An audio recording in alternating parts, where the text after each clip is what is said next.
Welcome back, everybody, to the Peer-to-Peer Policy Pod. I'm Brian Morgenstern here with Sam Lyman. Bitcoin, DOGE, and AI. Oh my, lots to discuss this week. But first, remember to follow us on X at MorgensternNJ, at Sam Lyman33, uh, and hit like and subscribe. And if you like what we're saying, or you don't like what we're saying, or you have questions, please do reach out to us. We'd be happy to hear from you. Sam, where do you want to get started today? Let's switch things up today. We talk so often on this show about Bitcoin policy, and seldom do we talk about Bitcoin price because it's a distraction. It can be noise when Bitcoin policy is the real signal. But I want to talk about Bitcoin price to start us off today, Brian, because I feel like there's a disconnect right now in the Bitcoin community between the camp that focuses on Bitcoin policy like you and me and the camp that focuses daily, hourly, sometimes by the minute and by the 5 second chart on Bitcoin's price. And I think these two worlds are talking past each other at this point. Because if you were to look exclusively at the world of Bitcoin policy, there's so much to celebrate and there's so much to be bullish about right now. Let's just go over some of the big wins in the past few months. We have elected the first Bitcoin president. That same Bitcoin president has rescinded SAB 121. We have the Bitcoin ETFs raking in billions of dollars every week. In addition to that, we have Bitcoin miners hodling for dear life. We also have MicroStrategy performing exceedingly well on Wall Street and its model of having a Bitcoin treasury extending to other companies. There's so much to celebrate here. There are so many wins. And if you were to only be ensconced in this world, you would think that Bitcoin's price is above 200K right now. However, it's not. Let's pull up that first chart, Dylan. This is where Bitcoin's price is around today. We're at about $96,000. And for the past 90 days or so, Bitcoin has been chopping in this range between about $90,000 and $105,000. Of course, we've seen some massive leg ups over the past year, in part due to the election, in part due to just bullish catalysts like the ETF. But there still seems to be some kind of a lag between Bitcoin policy wins and Bitcoin price. And Brian, I want to focus in on this to start us out today. Why do you think this lag exists? Do you think Trump being elected as president is actually a top signal as opposed to a bullish catalyst? Or do you think that the markets are just slow to catch up and price in all this good policy news? Yeah, it's a great question. I mean, I don't think markets are perfectly efficient. So I do think it takes time to digest information for it to get out to the market. It's such a retail heavy asset that it really is kind of bit by bit, gradually then suddenly, as the saying goes. But let's not forget, for the folks who focus on the 5 second or 5 minute or daily price, it's always going up and to the right over the long term. I mean, this was an asset that didn't have any value 15 years ago, and now it's the seventh most valuable asset on Earth. It's, around the value of silver and Meta stock, and the market cap has grown so much. I don't think the market has yet figured out how to price in the favorable policy environment. Um, Globally, there are still governments who, they're coming around, they're warming up, but globally, there's still governments who are skeptical. Keep in mind, the people governing us generally around the world are still older. They're still more accustomed to the status quo, and they are reticent about adopting new technologies and new savings instruments and new payment mechanisms. So I just think it's a function of the market not being perfectly efficient at, digesting and reflecting information. Um, but when you zoom out, I mean, when Trump was elected, Bitcoin went from, what was it, the 60s to 100K really fast, like within a month or two. And that's pretty fast. That's a pretty fast market reaction, all things considered. Um, but there's no perfect efficiency. And now I think they priced in, I think a decent amount of the policy wins. Um, but now people are kind of waiting and seeing how does global demand shake out. Saylor has said it pretty well, though. It's, you know, we see a bit of an EKG reading with the Bitcoin price, but there's a finite supply and only growing demand. The ETFs have shown how fast demand can grow relative to supply. And if you now have all this discussion, 32 different states considering strategic Bitcoin reserves, that could be hundreds of billions in purchases. You'll have nation states considering it. The Czech Republic just took some pretty bold steps on Bitcoin. President Trump has his team looking at a strategic Bitcoin stockpile for the United States. If that happens, then the G7, the G20 probably follow suit pretty fast. So things can change quickly, but the market doesn't necessarily digest them immediately. So, you know, like I said, gradually, then suddenly, it just takes a little bit of time, but I don't think it's negative in any way. I think it's just a function of inefficient markets. That makes sense. It almost seems like the market is on standby right now, waiting to see what happens specifically with the Bitcoin strategic reserve. There's other bullish signals out there. Brian, you mentioned different governments coming around to Bitcoin, some governments being skeptical. It's worth noting that Fortune actually did a story recently about Fidelity, and Fidelity did a report about Bitcoin's outlook for 2025. This is actually the third graphic in the set. Dylan, do you mind pulling that up? So Fidelity predicts countries and central banks that once avoided Bitcoin will start buying it in 2025. Foremost among them might very well be the United States, as you mentioned. Something else that's worth looking at is Bitcoin's performance denominated in gold. If we pull that graphic up as well. So gold has taken a lot of the headlines this year because it's performed exceedingly well. But if you look at the Bitcoin versus gold chart, there's real reason to believe that Bitcoin is tapping on another massive leg up when compared to gold. So gold has performed so well, but Bitcoin might take the show, might take the headlines in a few months here. There's a lot to be excited about, a lot to be optimistic about. And like you said, it seems like we're almost in a waiting pattern right now. Of course, in the middle of a bull market, it's very easy to get drunk on the good news and not be able to see any of the bad news or any of the potential risks on the horizon. So just playing devil's advocate for a moment, Brian, how would you steelman the case that we may have topped out and that there might be a black swan on the horizon? What might a black swan event look like, or what might a bearish catalyst look like over the next year in the world of Bitcoin? Well, look, Bitcoin over its lifetime sometimes has correlated with market trends because it's still viewed a bit as a risk asset or sort of an asset people will put money into when they have extra capital to invest.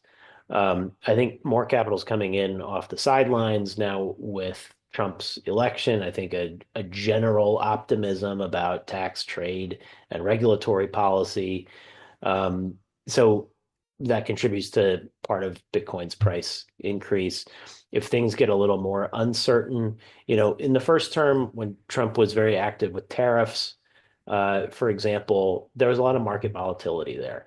So if people start to get a little uneasy, now, of course, we're going to have a lot of job cuts as a result of DOGE. A lot of the job increases in the jobs reports over the course of the Biden administration were related to public sector and healthcare jobs, highly regulated and direct government employment.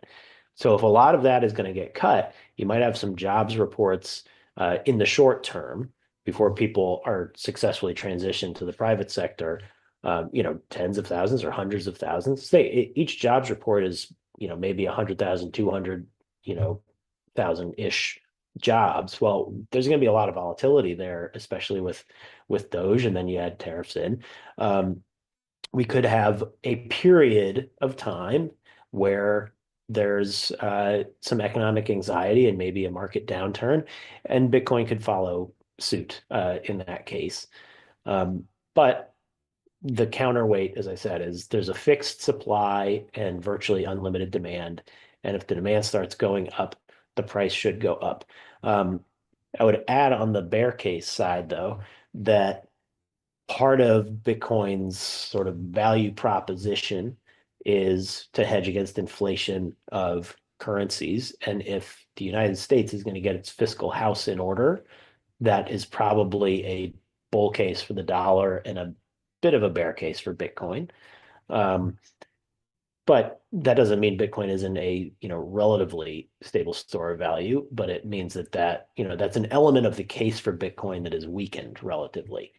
So I don't know. I think this is the balancing act, at least I think about in how to think about what that price curve is going to look like in the months to come. I still think hodling and dollar price averaging is your best bet because over time, more people in the world, many, many millions more, are going to start adopting Bitcoin. Institutions, governments are going to start adopting. That's more demand for a finite supply. Over time, it's going to go up. But just being willing to hodl and stay along for the ride, I think, is the name of the game. This is not a speculator's asset necessarily, like some meme coins are and other digital assets. This is more of a store of value like gold. And if it becomes the modern investment instrument for gold bugs, then it's probably going to like 10x in price, in the years to come. And I think the demand will be there to probably make that happen. It's just, do you have the intestinal fortitude to stay on that ride for long enough? If anybody who's held Bitcoin for 4 years, I think, has never lost money. It's the people who speculate, who buy, who try to time the market that end up losing money. So long term, it'll be okay. But these are some of the short term uh, events or market implications that I would look at. Yeah, I feel like that's a really sober perspective on the markets right now. There's a lot of bullish news out there that definitely outweighs the bearish news at this point. Of course, things can change, but Brian, what you said, that everyone who has held Bitcoin for more than a few years ends up winning out in the end, or at least historically that's been the case. I always bring that up whenever anyone asks me, is it a good time to buy Bitcoin? I respond to them, it is, depending on your time horizon. If you're looking to make a quick buck, it's a dangerous game. You could make money with Bitcoin, but if you're looking to save over the long term, in the same way that you might start a high yield savings account or a brokerage account tied to a S&P 500 ETF or buying gold, then Bitcoin is a very good option to have in that kind of diversified portfolio. And adding to the bullish news, we have great news out of Texas this last week. The Texas Senate actually held a hearing about the merits of a Bitcoin reserve. And during that hearing, our colleague, Pierre Richard, who's somewhat of a legend in the Bitcoin community, he actually testified and he gave a really good elevator pitch on why a Bitcoin reserve is a good idea on the state level. Let's give that a listen. The Bitcoin software downloads the entire history of the ledger. Every transaction is checked to make sure that nobody is creating Bitcoin outside of the issuance schedule. And Bitcoin can only be issued through a competitive public mining process, unlike other cryptocurrencies such as Ethereum or XRP. Bitcoin is not dilutive, as there will always be fewer than 21 million Bitcoin, a finite scarcity. The average Bitcoin has been held longer than 2 years, and Bitcoin will continue to accrue long-term value. So now is the perfect time to make a strategic investment. Now is the perfect time to make a strategic investment, said by the man wearing the orange tie, Pierre Richard. It's a great elevator pitch for why Bitcoin reserves are a good idea on the state level. And this is exciting news. Texas seems to be moving along pretty quickly with this Bitcoin reserve bill. Both the governor has tacitly endorsed it and the lieutenant governor is very much behind it as well. Of course, there's always the haters out there. And in regards to the Texas Bitcoin Reserve Bill, some of the haters are saying that this is purely symbolic. It won't have any real impact on policy and that there's not a whole lot of meat on the bones with this bill. Brian, what would you say to the haters in this scenario? I would say to the haters that you're either uninformed or acting on some other interest than the state of Texas and the people of Texas, because this really does make sense for the state. And the chairman of the committee, Dr. Schwertner, Senator Schwertner, actually made the case quite well. He sounds like a Bitcoiner, talking about how, inflation is a real problem. Profligate spending at the federal level has devalued the dollar. And ultimately, currencies are really worth the paper they're printed on, aside from the faith people have in them. And here's a finite asset that's meant as a hedge against inflation. Texas is trying to be a sort of a bulwark, a free market economy when the national government, the federal government, can sometimes be a drag, particularly with devaluing the currency. So he wants to strengthen Texas's balance sheet. I think this is a responsible way to do it. They've, I think, crafted a way that minimizes risk while still being able to participate and enjoy some returns for the state. So I think, for the haters, there was some wild-eyed gobbledygook that didn't make a lot of sense. Yeah. And for the proponents, I think there were some pretty well-reasoned arguments, like the ones Pierre just made. So it seemed to have been a very positive hearing for the bill. I think it matters that the lieutenant governor has made it a priority bill. I think it matters that the chairman of the committee of jurisdiction is the one who introduced the bill.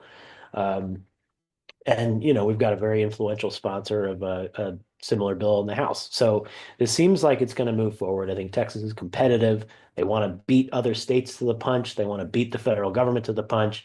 So I think there's a very good chance that this starts a cascading effect, a snowball rolling down the hill, if you will, of strategic Bitcoin reserves at the kind of sovereign level that, again, it's probably going to increase the demand. And when there's a fixed supply, an increased demand means number go up. So I don't know. I was very encouraged by the hearing yesterday. And many of the senators were quite well informed, and some of their concerns were, perfectly fine. They had good questions, but I think there were good answers as well. So I found it a very interesting discussion. I think it was sort of an advanced discussion, particularly for a state legislature where it's a part-time job. They're not necessarily immersed in every single issue, but I think they're learning a lot about this because they know they have to, because it's being adopted by so many people all over the world. So really, really cool discussion to see at the Texas State Senate. Yeah, definitely. And there was such a stark contrast between the Bitcoin supporters and the Bitcoin haters at the hearing itself. You had one of the haters making some convoluted analogy, I think, with Girl Scout cookies and Bitcoin that just didn't really land with the legislators, and you could tell in real time. So sometimes our haters are the best evidence that Bitcoin is a good idea. So it was a really good hearing, really positive to see that. And Brian, you mentioned the cascading effects that could result from this single bill alone. Let's talk about that. Let's go into it a little bit more. If Texas were to pass this Bitcoin reserve bill, they would likely be the first state, really the first US related government to pass a Bitcoin reserve. What do you see playing out with the game theory after Texas goes first? Well, like Satoshi said so many years ago, you might want to have some Bitcoin just in case it catches on. And I think if Texas, which is the seventh or eighth largest economy in the world, if Texas were its own country, if it went back to being the Republic of Texas, it alone would be an extremely strong market signal. And Senator Schwertner pointed out, I think 32 states are considering this. So I think the race is on to get it done. And if Texas gets it done, I think that adds a sort of a stamp of legitimacy and a lot of momentum for other states to start acting. And then it'll be up to the federal government and other governments to catch up from there. I agree. I'm reminded of SAB 121. SAB 121 is sort of a wonky issue that's in the weeds for a lot of people.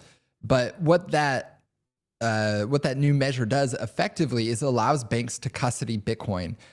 By the same token, this Bitcoin reserve bill will allow states like Texas to start custodying Bitcoin. It will legitimize Bitcoin on the state level in the same way that SAB 121 legitimizes Bitcoin on the bank level. And so you might not see the immediate impacts coming from this bill in the first month or two, but over the next year, 2 years, 3 years, and decade, I think you're definitely going to see a sea change in how states across the United States and really across the world view Bitcoin. They increasingly are going to see it as a good savings instrument, a hedge against inflation, and something that makes sense to have as part of a state treasury. So really exciting news there. And one thing I want to touch on in Pierre's testimony is he hits pretty heavily on that theme of transparency. That is the beauty of Bitcoin. It is the most transparent monetary network in the world. You can see every transaction that's ever taken place since Bitcoin's inception. You can see how much Bitcoin someone owns just by knowing their wallet address. And so unlike the federal government, where DOGE is really focused on auditing these different departments because it's a black box when it comes to our nation's finances, Bitcoin being on the state treasury or on the federal government's balance sheet is something that anyone can verify, anyone can check, at any time. It is the very principle of transparency brought to a system of money. It's a beautiful thing. And it really resonates with the spirit of DOGE and the spirit of the times that we're seeing right now. And that's actually something that a lot of federal bureaucrats in DC, a lot of swamp creatures, so to speak, are taking issue with. DOGE is exposing a lot of waste, a lot of fraud, and a lot of abuse. And they're pushing back, saying that what Elon is doing and what Trump is doing generally is a threat to democracy. But they overlook the fact that transparency and democracy have a pretty close relationship. Brian, let's just dig into DOGE for the next few minutes here. What is your take on the pushback against DOGE so far and the effect that greater transparency will have on our democracy? Yeah, I think DOGE is helping to right the ship in America. The permanent Washington has been looking at each elected president with kind of crossed arms and saying, I was here before you were elected, and I'll be here after you leave office. So good luck, but I think what the American people are looking for is a more responsive government that actually changes based on what the electorate has said in each election. And I think it's a really important point that Elon is making. This is something President Trump campaigned on. He brought Elon to the rallies. He said he was going to set up an efficiency operation, and they were going to start downsizing the government. We've been spending insane levels. I mean, $2 trillion deficits was virtually unimaginable just a few years ago. So it's not like this is unheard of or undoable. The conventional wisdom, which is wrong so often, is that you can't make dramatic change. But Elon's showing, no, yeah, you can actually. And we were at if we got back to a spending level that we were at like 5-6 years ago, we would have a balanced budget. Like that's how recent in time we were at sustainable levels of spending. And then over the Biden years, of course, we have just absolutely exploded the budget.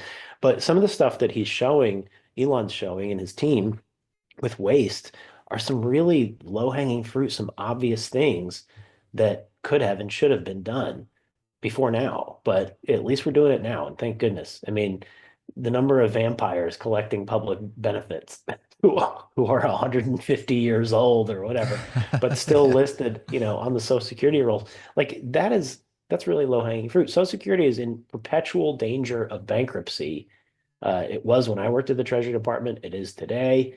But if you have literally millions of people who are not eligible for these benefits collecting them, and you fix that, all of a sudden, maybe you have a little bit more sustainable government and benefit system. So it really is very interesting to see, and the level of transparency is pretty remarkable.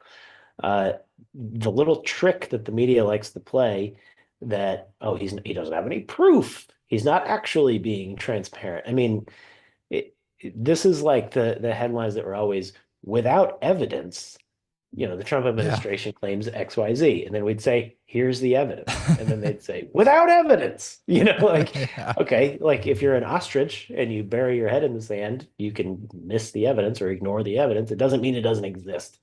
And I think his, purchase of X and being able to put everything out there for all to see is not only providing a level of accountability and transparency for the government that the people appreciate, it's also, again, kind of putting the lie to the mainstream media narratives that are trying to push back on this. The reflexive pushback of anything Trump does is just so silly. Like, you haven't learned at this point.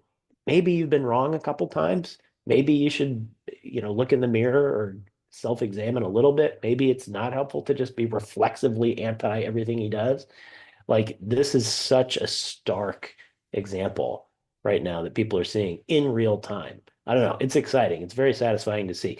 The only, I guess, kind of, well, there's some sadness. I mean, people losing their jobs is not good. Like, I have a lot of sympathy for people, but having worked in the federal government, I can tell you it is rife with waste. It is full of jobs that shouldn't exist.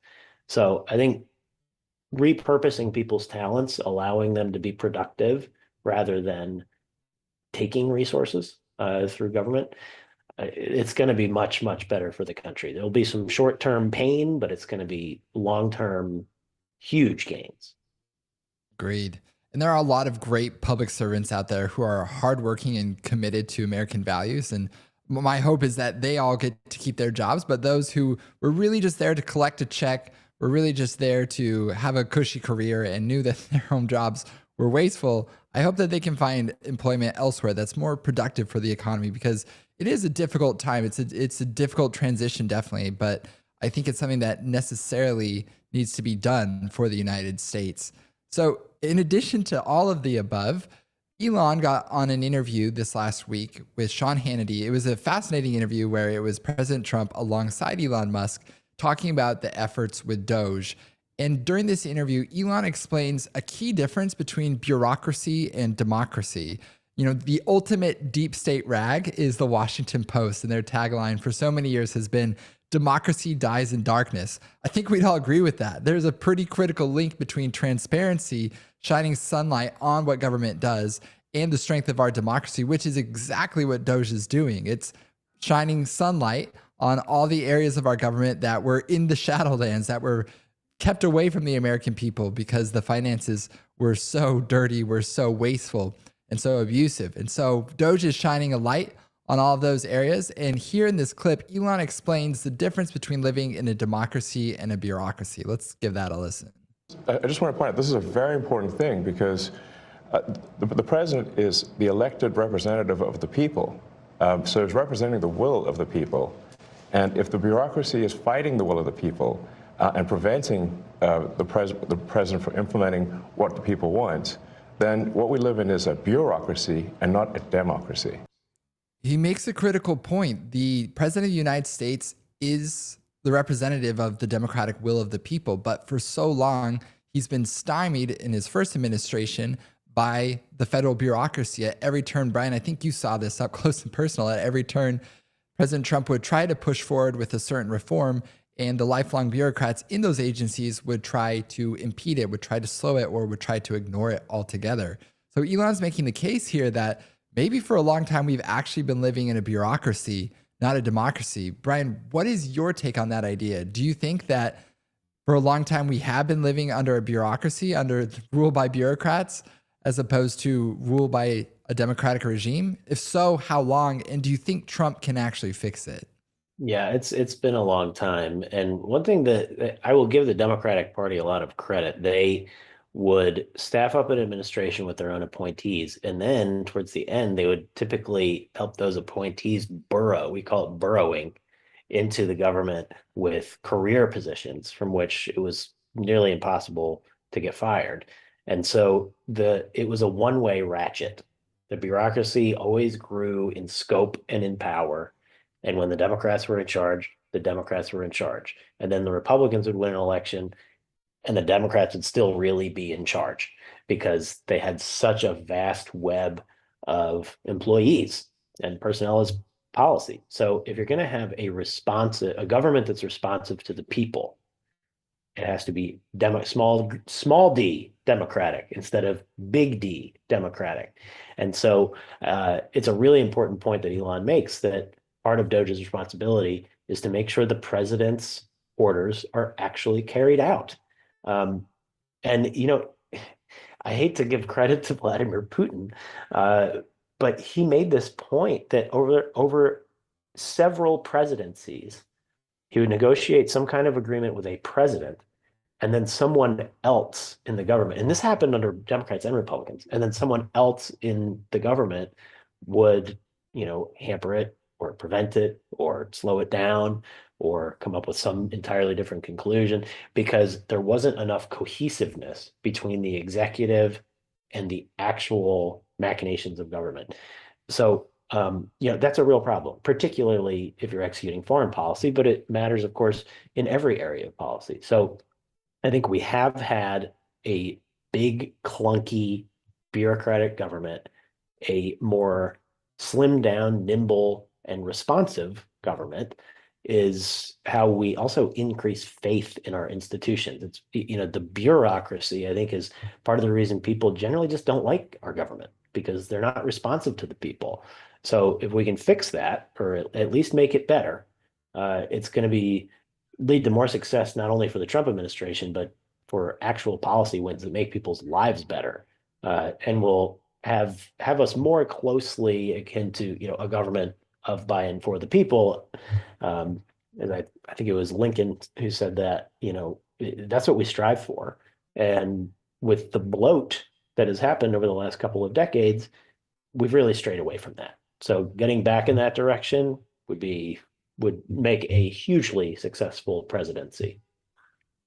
Couldn't agree more. There's been some critique on the right, actually, that cutting government and removing a lot of this waste and laying off a lot of federal employees isn't enough. Instead, these federal bureaucrats should be replaced with people who are more aligned with the America First movement.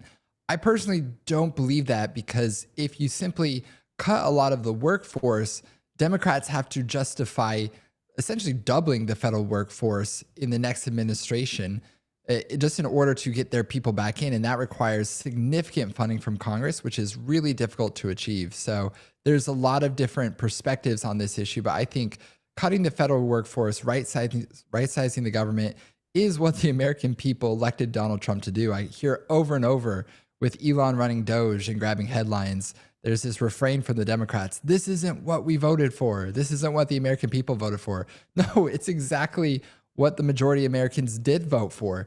For anyone paying any attention at all to the Trump campaign during the summer months, you had Elon there saying exactly what he was going to do with DOGE. And that was a very significant part of the support that Trump received in the late months of the campaign. Everyone who sees Elon Musk, whether you love him or hate him, you can't deny he is arguably the most efficient capital allocator in the world. And to have that person looking at our government finances, looking at potential areas of inefficiency, that's something that the American people want.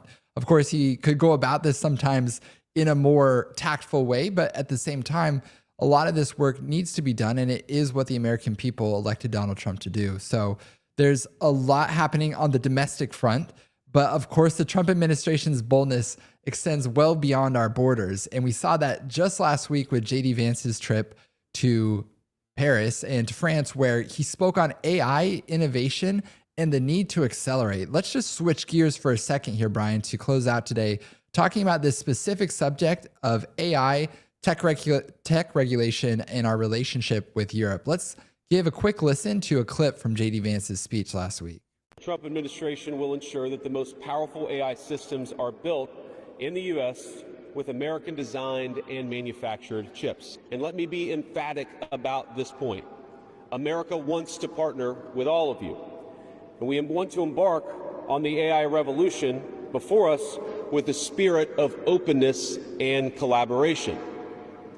But to create that kind of trust, we need international regulatory regimes that fosters the creation of AI technology rather than strangles it. And we need our European friends in particular to look to this new frontier with optimism rather than trepidation. There we go, a huge wake-up call for Europe. And you can see that Vice President Vance calls out specifically their AI regulatory regimes that seek to stifle as opposed to advance AI technology. Brian, what do you make of this speech? It caused quite a stir over there in European media. It seems like a pretty strong display of tough love, but do you think it was necessary, and what led to this speech in the first place? Yeah, 100% necessary. I mean, the Biden administration and the Europeans have taken a similar approach to Bitcoin and to AI and to most technology, especially technology that could lead to more freedom and efficiency. I call the Global Control Caucus, who just really wants to remain in charge. They feel threatened by disruption, but the disruption's coming. AI is going to make things a lot more efficient. It may replace some jobs. It may result in the creation of a lot of jobs. It could, what I'm most excited about is it could help increase GDP, because if you're making your employees a lot more efficient, then your GDP per capita is going to go up, and that means your quality of life is going to go up. So this is a tremendous opportunity.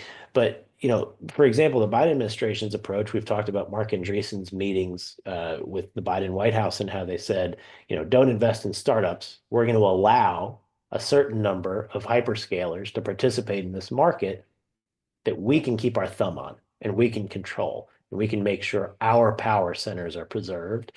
That is not how the US is supposed to operate. We're supposed to foster innovation. We want to win the race for better technology, for a more productive economy. And sure, you can be concerned about the risks, you can try to address the risks, but you can't strangle economic growth and innovation and progress. So this was absolutely the right message to send. I think it is totally congruent with President Trump's EOs and his approach to this. He views it as a global competition that the US must win rather than a disruptive threat to existing power structures.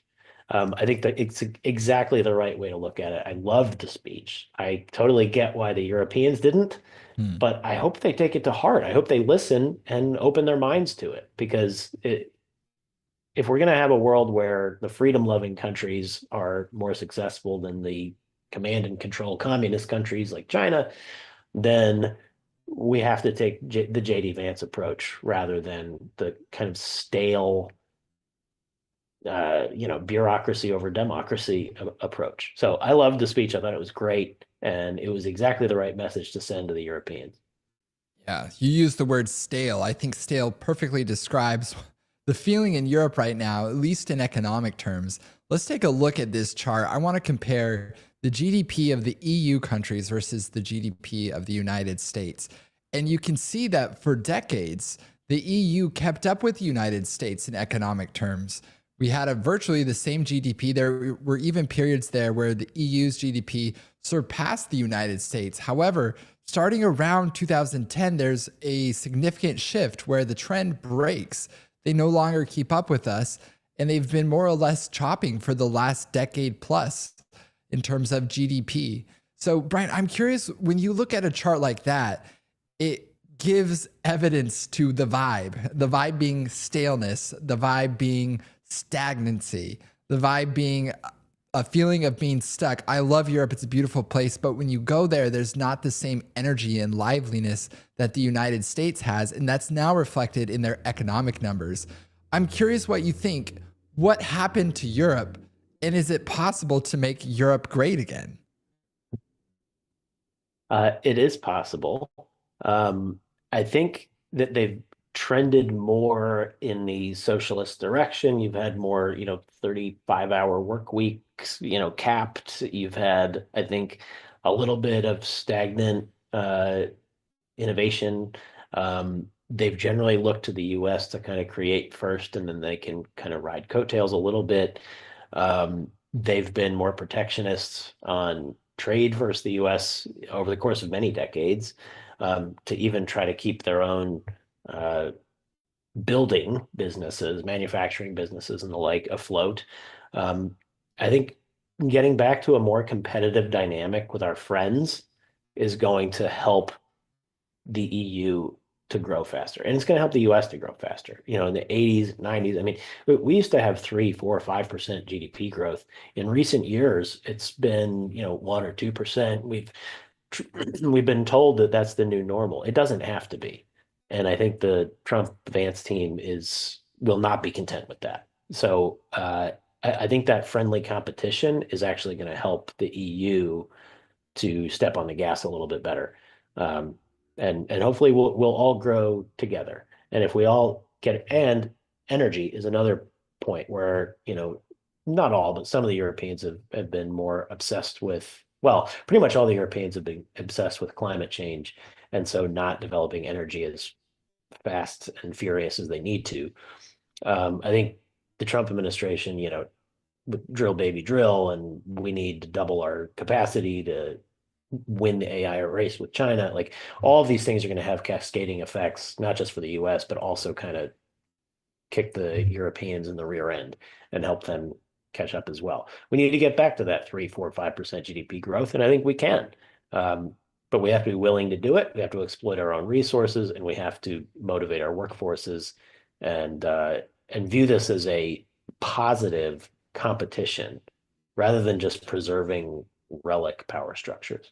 Agreed. I think that's really well put. And Brian, I know we've got a hard stop today, so let's just end real quickly with our grab bag section. Do you want to talk about spring training and the return of baseball? Yeah, I'm looking out my window at snow on the ground. It's like 20 degrees here. But pitchers and catchers have reported for spring training. It makes me super excited that spring is going to be in the air soon. So, in honor of the coming baseball season, I want to cite one of the all-time greats, Yogi Berra. I have a signed ball here in my office by Yogi Berra, and I just wanted to run through some of my favorite Yogi-isms. Dylan, if you can throw that graphic up, uh, and using my best like New Jersey slash New York accent, it ain't over till it's over is one of his most famous. Baseball is 90% mental, the other half is physical. Uh, I'll skip down to one of my favorites that I use all the time when he was talking about a restaurant. Nobody goes there anymore. It's too crowded. Obviously, just Yogi-isms are the best. He was hilarious, one of the all-time greatest, and he makes me excited for baseball season. So it's coming soon, everybody. Sun, warmth, spring, it's coming. On the horizon. Yeah, if I didn't know those were from Yogi Berra, I would have guessed they were from Kamala Harris. So that's great. Great way to end the show. For those listening, don't forget to like and subscribe. Follow us at Morgenstern NJ and at Sam Lyman 33. And Brian, is there anything else we need to touch on today, or is that about close this out? I think that's it. We touched on a lot of good stuff. Thanks for watching, everybody, and we'll see you next time on the Peer-to-Peer Policy Pod.